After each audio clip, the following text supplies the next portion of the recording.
Let's speak to Andrew Hale, Fellow for International Relations, Economics and Trade at the conservative think tank Advancing American Freedom. Thank you for joining us today, Andrew.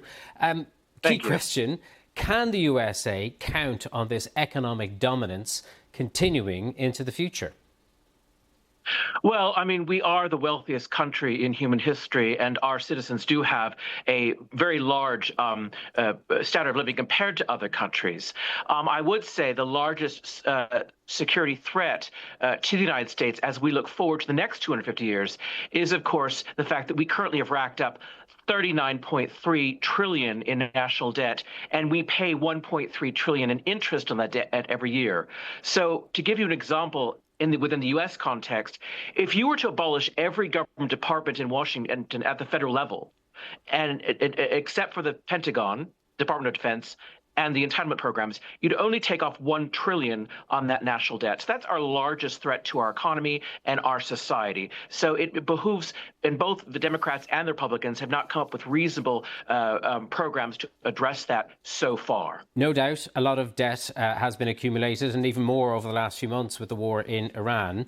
But looking at China, it has distinct advantages in terms of its manufacturing sector, but also its growing lead in key technologies of the future, such as renewable energy, which the United States has, to a degree, stuck its head in the sand about. What are your thoughts about its lead in that sector? Well, with regards to renewable energy, I think we need to remember that as some countries are willing to outsource their manufacturing to China, China's building 2 new coal-fired power plants a week, and it's some of the dirtiest coal in the world. So, quite frankly, what President Trump has done in response to that is to basically say, drill, baby, drill, and we've had a boom in fossil fuels. And as we've seen, actually, there has been an increase in trade between the United States and the European Union.